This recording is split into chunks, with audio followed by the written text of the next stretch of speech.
This is World War I as you've never seen it before.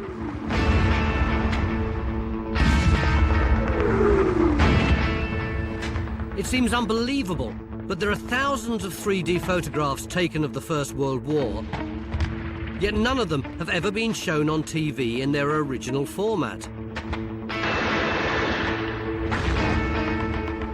Now we've recreated the original stereoscopic effect to bring some of these incredible images back to life, and they enable us to view the war from an entirely new perspective. We spent 4.5 years fighting the First World War and the best part of 100 arguing about it.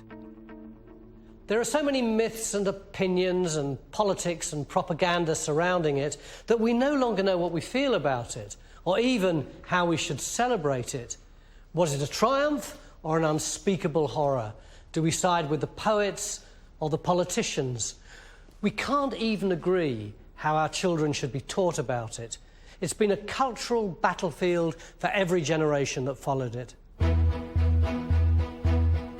Over the course of this series, I've been trying to answer the questions I have about the war, like who, if anyone, was responsible. I think Germany deserves more than most of the blame because Germany was the one power that could have stopped it. And I've looked at the weapons of war and the deadly innovations that brought the killing to the home front. Finally, I travelled to Passchendaele, where men fought and died in some of the worst conditions of the conflict. In this valley, men drowned in the mud, they were blown to pieces by enemy artillery, machine guns cut them down. 500,000 men on both sides were killed or wounded. 12 months after Passchendaele, the whole sorry mess was over. This is the story of how the war was won.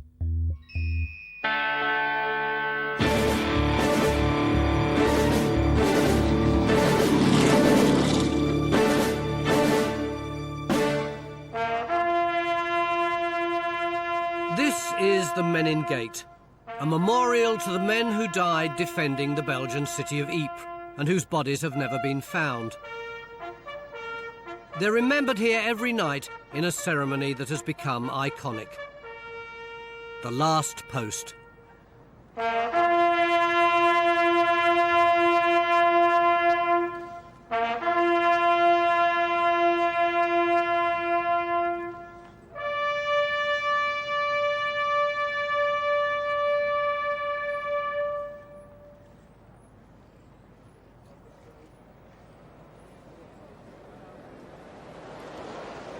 It is extraordinary, the number of people who are here.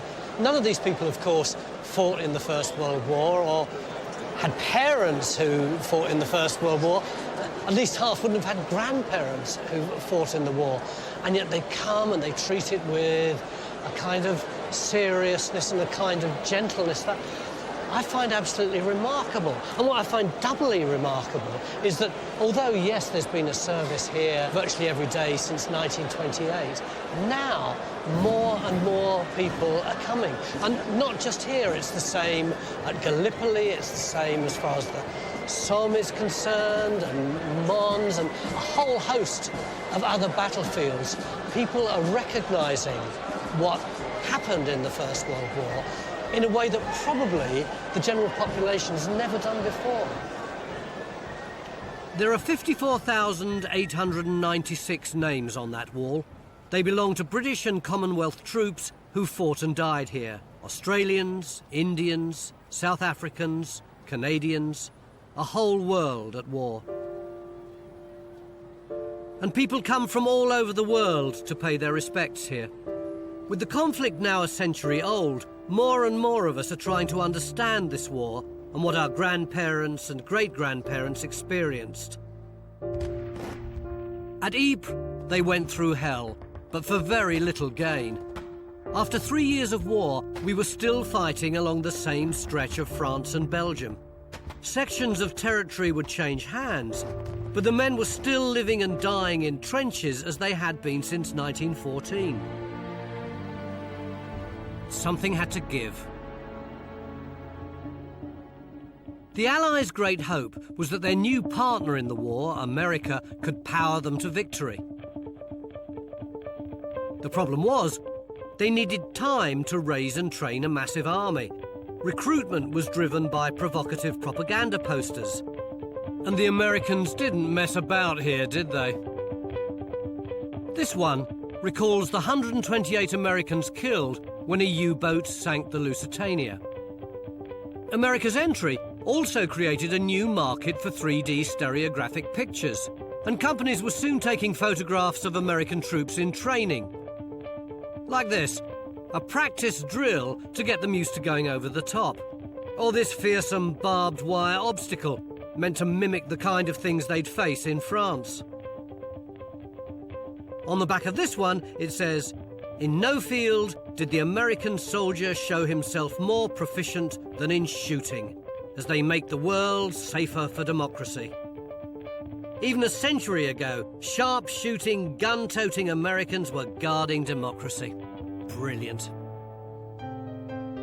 But just as America was on the point of joining the war, another country was slipping out. This photo shows a small section of the once mighty Russian army. Its caption reads, "A bristling forest of bayonets." Well, by 1918, those bayonets were no longer pointing at Germany. Revolution forced the Tsar Nicholas II to abdicate in February 1917. 10 months later, the new Bolshevik government decided it had had enough of war and it sued for peace. It provided Germany with a huge boost. They now had extra men to strengthen the line.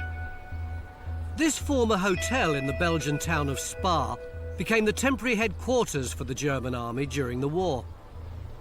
In 1918, the German generals met here to decide what to do in the wake of the Russian surrender, because that had freed up an enormous number of German troops who could be redeployed to the Western Front.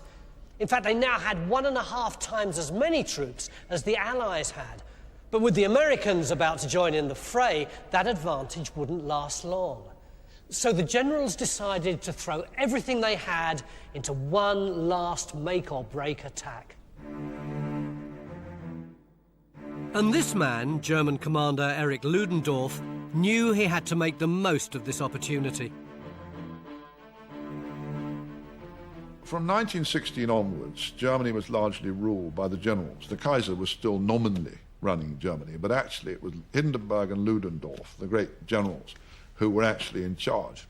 And Ludendorff was really, effectively, a sort of military dictator with Hindenburg as frontman. And Ludendorff, after the Russians collapsed, he saw this terrific sudden window of opportunity. Here is Ludendorff, and with him the Kaiser and then Hindenburg. In theory, the king was in charge. Indeed, the new offensive was christened the Kaiserschlacht, the Kaiser's battle. But in reality, he had very little to do with the war. The army was calling all the shots. The attack, which the Allies would call the Spring Offensive, was targeted at a section of Allied territory near Cambrai, where the defences were weaker than in other parts of the line. The plan involved 74 German divisions, over 600 guns and more than 300 aircraft. And everything they've got goes into it. So it's a series of attacks, mainly on the join between the British and the French. If they can do that, they think, the French will pull back to protect Paris and the British will head for the Channel ports. The first part of the offensive was codenamed Operation Michael. Under the cover of heavy artillery bombardments, stormtroopers, the youngest, fittest, best-equipped soldiers in the German army, broke through the British lines. Some were armed with flamethrowers to clear a path. The aim was to surprise the Allies with their speed and hit them so hard they'd be overwhelmed. It worked. To find out how the British troops responded to the attack, I've come to the Imperial War Museum to meet archivist Anthony Richards, who can show me diaries written on that dreadful day. I woke at 5 a.m. to hear a terrific barrage starting by our guns. Questions from each bunk in very drowsy voices. Is the Boche attacking? Is it just a preventative barrage by us as a result of information received? Is it a case of a wind-up? Who was the guy? It was a Major Hardwick, who was a medical officer. He was actually attached to the 59th Field Ambulance, but he was there on the Western Front at the time of the German Spring Offensive. So he says, so up we got at once. I had a look out of the hut to see if the flashes could be seen easily, and by gum, there was a very thick white fog on, and it was impossible to see more than 100 yards away. So if the Boche is attacking, then he has got the very devil's own luck, as there has been no mist such as this for weeks. The barrage he described was the largest ever targeted at the British. In 5 hours, the German guns fired 3.5 million shells. The stalemate of the last 3 years was shattered, as the British lines were swamped by superior German forces. The war had entered a new dynamic phase, and the country leading the charge was Germany. In March 1918, Germany launched Operation Michael, the first stage in their huge spring offensive. And they smashed through the British trenches with a surprise attack that turned the war on its head. On the first day of the operation, German stormtroopers penetrated deep into British positions, killing nearly 20,000 men and wounding another 35,000. Winston Churchill, then the British Minister for Munitions, was visiting troops at Nurlu, just 15 miles from where the opening barrage began. He wrote, "There rose in less than 1 minute the most tremendous cannonade I shall ever hear. The enormous explosions of the shells upon our trenches seemed almost to touch each other. The weight and intensity of the bombardment surpassed anything which anyone had ever known before."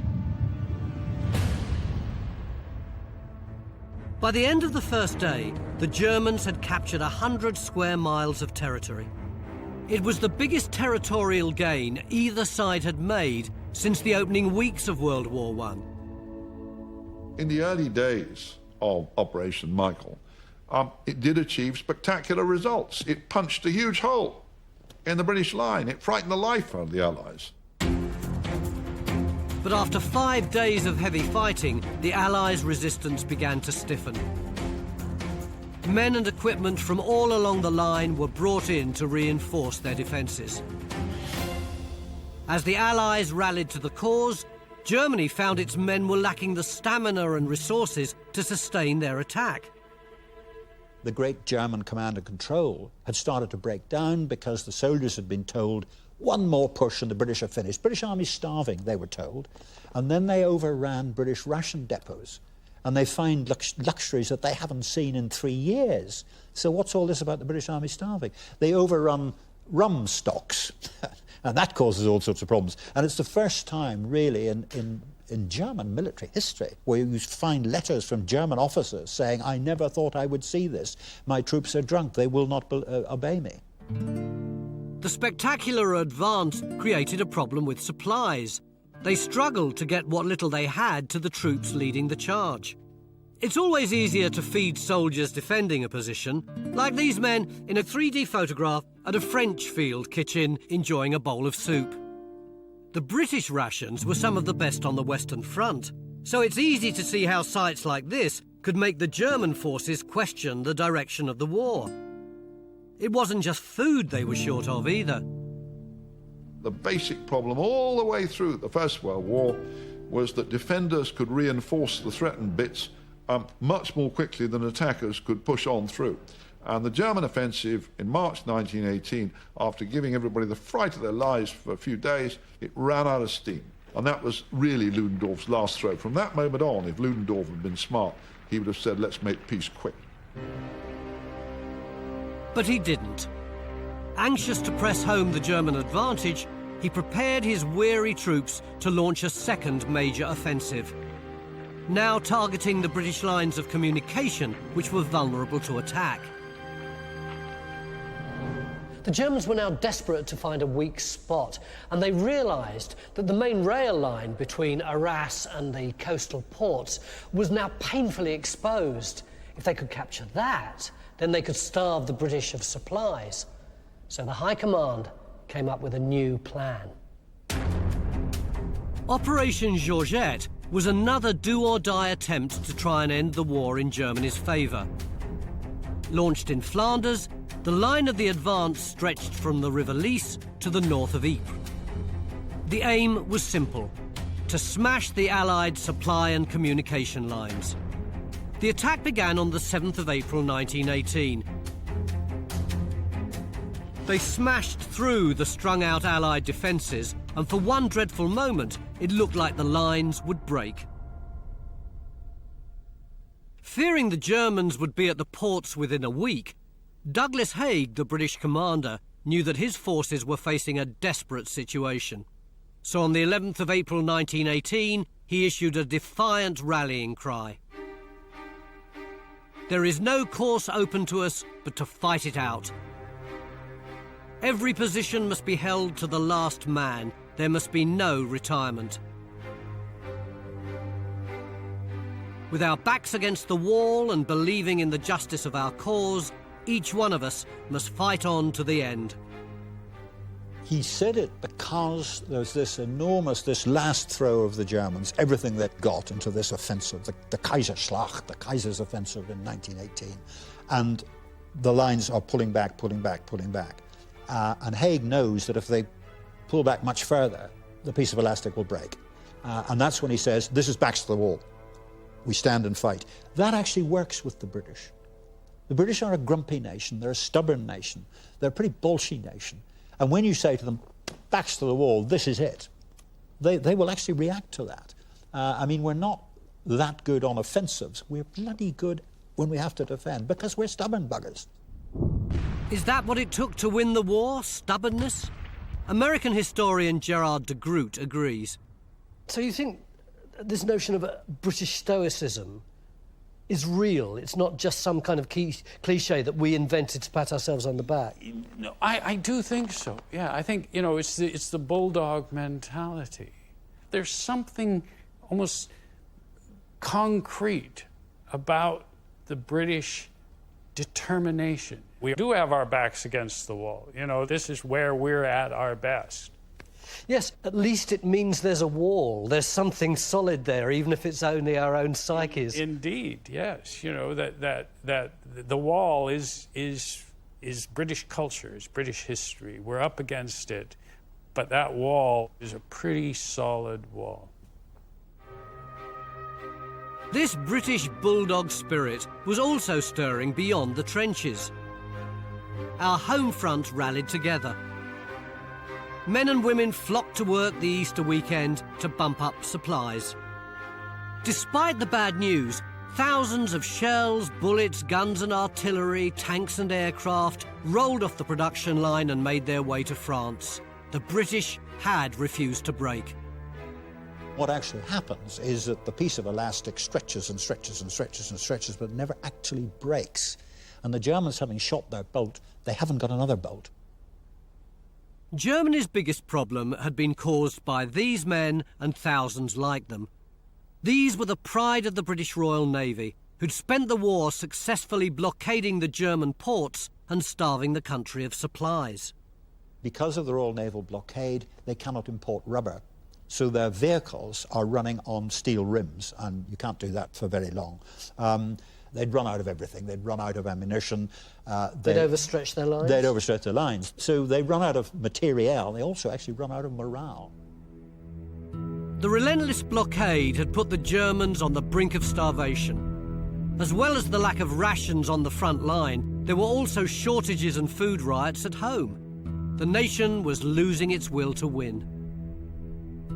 One letter at the time to a German soldier from his parents spells this out. The only way for this to end is for Germany to be defeated. The English will hang on forever. All I know is it can't go on forever. We can't stick it for another winter. The American journalist George Schreiner spent the war reporting from the German home front. He decided to cover the food queues and shortages that were paralysing Berlin. He wrote, "Among 300 applicants for food, there was no one who had had enough to eat for weeks. In the case of the younger women and children, the skin was drawn hard to the bones and was bloodless. Eyes had fallen deeper into the sockets. From the lips, all colour was gone. All signs that the nervous vigour of the body was departing." Before the war, Berlin was seen as a beacon of enlightenment, a city of culture and music and philosophy. But by 1918, things were very different. This macabre 2D photograph reveals people who, driven by hunger, have butchered a horse in the street after the animal was shot during a riot. Starving at home, exhausted on the battlefield, Germany's military gamble had failed. The balance of power had swung back to the Allies. Now they had the initiative, and they'd soon be fighting with a new kind of battle plan. It would bring together all the hard lessons learned so far and was launched under the supervision of an Australian military genius. In spring 1918, Germany threw everything it had into a last-ditch attempt to overwhelm their enemy. This stereo photo dramatically captures the German attack, which pushed the British forces to the brink of defeat before they ran out of resources and ground to a halt. As Germany faltered, the momentum switched to the Allies, who had the technology, the supplies and the manpower to take up the fight. The best illustration of this change of fortunes was in the skies above the Western Front. At the start of the war, the average life expectancy of an Allied flyer was just 6 weeks. For a long time, our aircraft were easy meat for the better-equipped German Air Force. The top gun of his day was this man, the Red Baron, Manfred von Richthofen. He was responsible for shooting down 80 Allied pilots in just 18 months.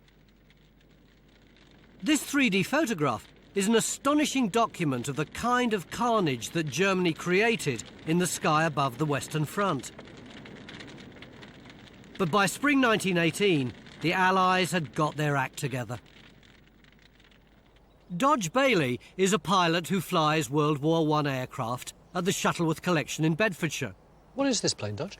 It's actually a Bristol fighter, Bristol F2B, and this represents really the epitome of First World War aircraft design.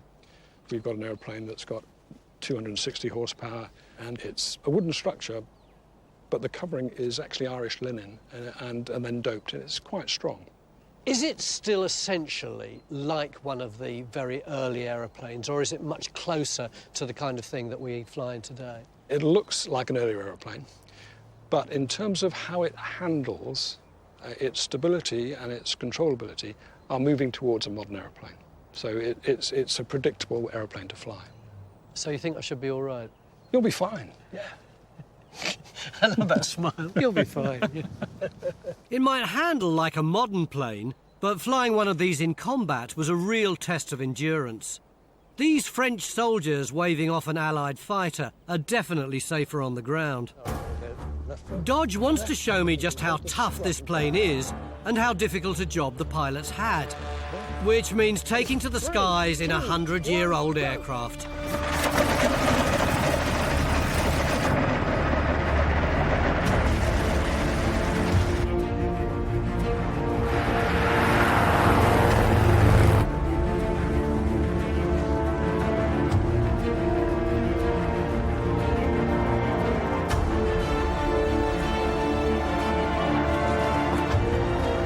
It's so incredibly exhilarating.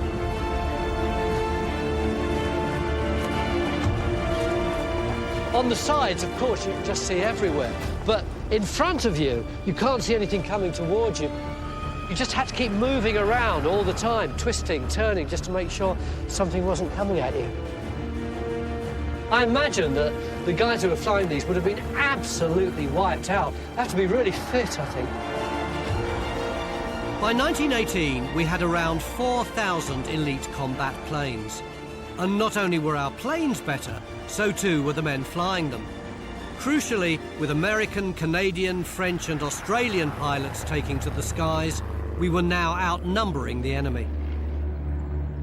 If one event symbolises the end of German domination in the air, it was the death of von Richthofen. In April 1918, his killing streak came to an end when he was shot down by ground troops with machine guns. These are French, but a similar system manned by Australians probably did the deed. The Baron was buried by the Allies with full military honours. If one Australian had brought down the Baron, another was about to revolutionise the war on the ground. One of the first men to understand and orchestrate a modern battle was an Australian general, and his tactical genius is celebrated here at the Australian Memorial Park. His name was John Monash. Monash had a voracious appetite for new ideas and studied the way tactics were evolving on the front. His ambition was to adopt a coordinated approach to the problems of trench warfare. On the 1st of July 1918, he had the chance to put his ideas into practice at Le Hamel in France. To find out about this battle, I'm meeting Australian historian Matt McLachlan. This was where years of men marching into machine guns and artillery fire was effectively abandoned, and this new concept where men could be supported by tanks and aircraft and artillery really came into effect. Why, what was it that he did? Basically, his concept was that infantry were not supposed to advance alone. He thought that was a big mistake that had happened previously in the war. This time, he said, let's get tanks there with them to take out machine gun posts. Let's get aircraft to come over and spot for them and to drop them supplies. He came up with this great innovation, which was a carrier tank. And this tank could carry up supplies and ammunition to the men and do the work of 1,200 soldiers. So great innovation. It sounds so obvious to us, doesn't it? After years of this mass slaughter of men charging across battlefields, suddenly saying, well, actually, that's not the most important thing. We need support and we need technology. You're absolutely right, and the reason it's so obvious today is this is still how we fight wars. Monash was really a great innovator. He was an engineer, he was a great thinker, and he was a great collector of information, and would read every report about every battle, and he'd bring together the best bits. But he was looking for an opportunity to put it all together, and he did it here. He did it in this valley. Monash's troops attacked under the cover of darkness, surprising the German forces. The Allies' ability to target their big guns had now improved to such an extent that they could hit their targets earlier and with greater accuracy, giving the enemy less time to react.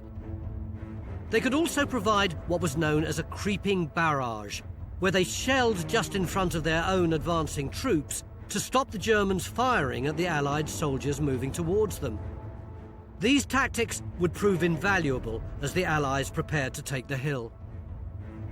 So he started off down there. Where was he going? They came straight up this hill. We're standing on the high ground now where the German positions were. You can get an idea of what a formidable position this is. I mean, just look at the view out here the Germans had. Imagine the Allies slogging their way up through that valley, even with the support of the tanks. This picture of Allied tanks, taken from a French collection of 3D photographs, gives us an idea of what the Germans were up against.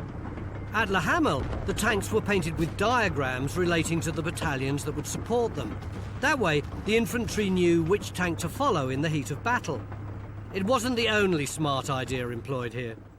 Monash used little tricks, though, didn't he, in order to fool the Germans? Yeah, absolutely. One of the stories I love about this attack is that Monash, every night for about a week before the attack, they'd fire smoke shells and mix in gas with them. And the Germans got conditioned to this idea that if they ever saw smoke, there was going to be gas involved as well. On the night of the attack, they fired the smoke shells but didn't include the gas. And what happened was the Germans put on their gas mask like they had every night. And when the Australians and the Americans got up here, they found it much easier to fight against the Germans wearing these cumbersome gas masks. This understanding had been evolving for some time. The Allies had had success in 1917 at Cambrai and Messines through better coordination of technology and tactics. Now, everything was coming together at the right time. Le Hamel introduced a lot of new elements to the battlefield, but one would be more important than all the others. It saw American units linking up with the Allies and taking to the battlefield. This is what Germany had been terrified of. Just how big a boost they provided can be seen in this 3D picture. It's of a captured German ship, the Fatherland. The Americans had seized it, rechristened it the Leviathan, and turned it into a troop transporter. So this massive ship is full of 14,000 fresh soldiers, all heading to France. For the Allies, it was a sight for sore eyes. For Germany, it was the beginning of the end. Most Germans with half a brain realized when the Americans came into the war that it was going to be very, very difficult to defeat this extraordinary combination, even after the Russians had been seen off. That even after that, if the Americans had a chance to bring their full weight to bear, it was pretty obvious that the Germans hadn't got much chance. The Allies were now ready to press home their advantage. On the 8th of August 1918, they began their fight back at the French city of Amiens. They wanted this area to be the battleground because it was flat, dry and hard. Perfect for an attack that would involve 350 tanks.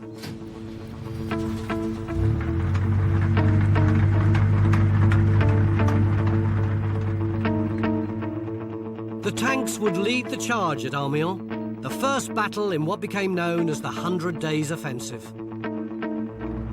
And showing once again they'd learned the lessons of the past, the key to this attack would be the element of surprise.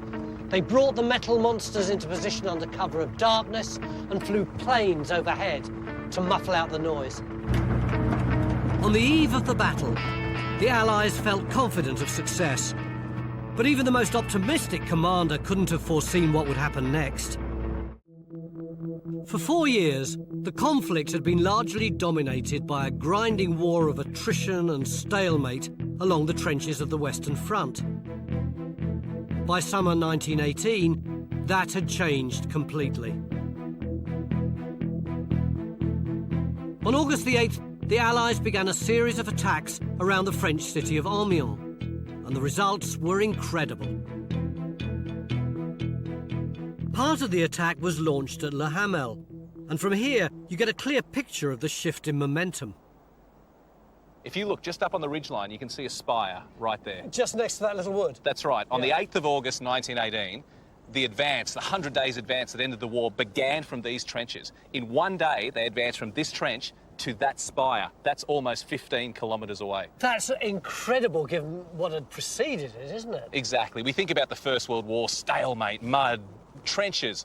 In one day, they advanced from this point 15 kilometres to that far ridgeline. It was breathtaking. The Germans called it Die Schwarze Tag, the Black Day. This was the day the Germans lost the war. It wasn't just the speed of the Allies and the amount of territory they seized that shocked the German High Command. What was more disturbing was the reaction of their own soldiers. Here at his headquarters at Spa, the German commander Ludendorff called this the Black Day of the German army, not because of men or ground lost, but because it exposed the state of the army's morale. This once great fighting force had capitulated all down the line. Some German officers had even been abused by their own men when they were trying to rally the troops. They'd been sworn at and told to stop prolonging the war. The men on the ground knew the game was up and that victory was slipping from their grasp. But their commanders weren't ready to give in yet. It was this old thing. Everybody kept saying to each other till 1918, how do we get out of this without a victory? Because the German people have been told all the way since 1914, we are going to produce huge rewards to compensate for this huge loss of life. Well, by 1918, where are these rewards? And one of the extraordinary things that had a huge effect on delaying the peace was that the German army found it very difficult to contemplate any end whereby they had to come home and say to the German people, we've lost. The stunning success at Amiens was soon followed by a campaign of lightning-fast attacks targeted where the German line was weakest.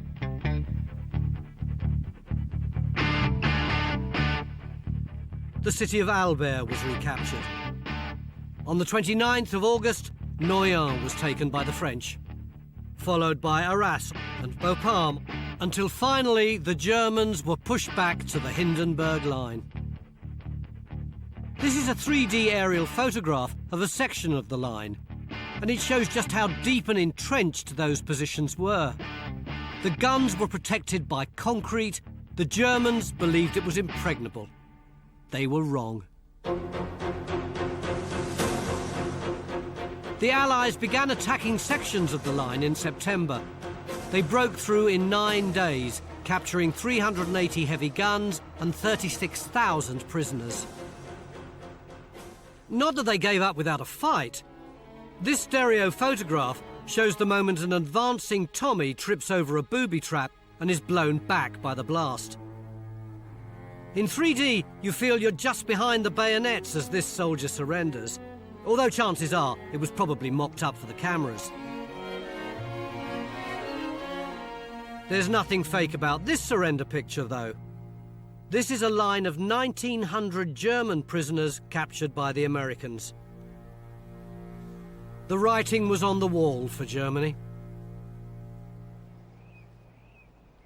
By the end of September, the Hindenburg Line had been breached and the German army was in full retreat. In Berlin, there was talk of revolution, while the military squabbled with the government about what to do next. The final straw came when the German Navy refused to fight. After that, the Kaiser knew the game was up. The generals he'd once admired and surrounded himself with were now persuading him to abdicate. This Belgian chateau had been given to the Kaiser to use when he visited the commanders. This is also the place where he signed the documents that put an end to his dynasty, and where he spent his last days as a monarch before his exile began in neutral Holland. The Kaiser, who had gone to war wanting an empire, had now lost his kingdom. So how did he react to exile? I asked his biographer, Katrina Clay. He was a broken man, actually, completely broken. But did he blame himself? Did he have any regrets? No. He blamed everyone else. He never blamed himself. And he always felt he hadn't been appreciated. But of course, everyone else blamed him. And neither one of those versions is entirely true. With the Kaiser gone, the military went ahead and arranged an armistice for the 11th of November, although it was a surrender in all but name. The official end to the hostilities was set for 11 o'clock. Every soldier knew it was coming, but it had little effect on the battlefield. There, pointless slaughter was still the order of the day.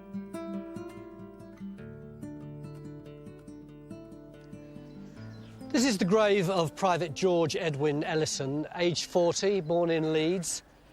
He joined up a long time before the war, but then he left to get married and become a miner, and when the war broke out, he was recalled to uniform and fought at the First Battle of Ypres. He survived the first gas attack, he saw the first tanks roll out. He was there at Loos, at Cambrai, at Armentières, and survived them all. Until on the 11th of November 1918, at 9:30 a.m, just 90 minutes shy of the ceasefire, he was shot by a sniper.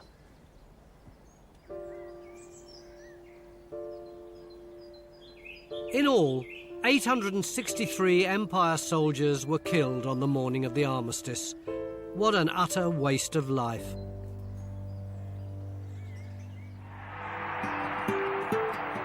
Not that the crowds who were celebrating across the world knew anything about those deaths. This is a photograph of the Victory Parade in London. The scene was repeated all over the world. This was obviously a moment for celebration. But 100 years on, we don't seem so sure about this war anymore. We argue about most things in history, but especially about the First World War, because for Britain, it was the worst military experience. We lost nearly twice as many people as we did in the Second World War, and the poets have made a huge contribution. I think we will argue till the end of time about whether the war was worth fighting, and I don't think the answer is easy. But the idea we could have just left the Germans to take over the continent, I, for one, find it very hard to go along with that. I think it's almost impossible with any war to say that it was worth millions of dead. The truth is that it's very difficult to paint it in black and white, that the morality is very confused. Have we got the war right in the way that we talk about it? No, I don't think we have. I think it's seen as unnecessary, as futile, as managed by idiots, that the army took a whole generation of this nation and of the empire and threw them away. I don't think that's right, and I think historical opinion is shifting, and I think if one goes back to primary sources and you look at the evidence, that is not the case. But shifting public opinion is very, very difficult. People believe it was unnecessary, it was futile, and we lost a generation. I would say no, no, no to that, but that's what people believe. I mean, people see it, even today, it's something emotional. It's not emotional, it's part of our history. This is what happened, this is what we did, we actually did it pretty well. I'm not so sure. I know it's history, but I'm sorry, I do get emotional about it. How could you not be when you see something like this? This is about as disturbing an image as we've found while making this programme. And like all of the images from this war, it's doubly shocking because we feel connected to this generation. We know who they are.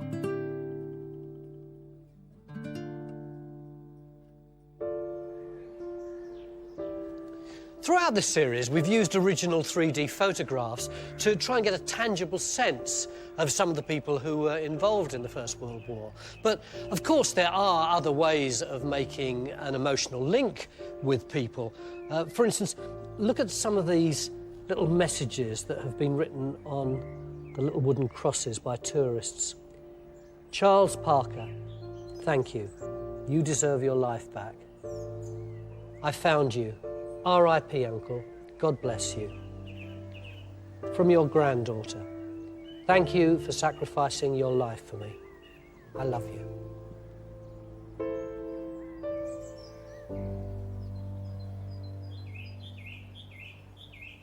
To us, the world before the First War seems a lost age of innocence, tempered only slightly by the fact that it saw the beginnings of so many of today's technologies. But the war itself turned the whole world upside down, and when it was finished, that age of innocence was dead, and all we had left was the future.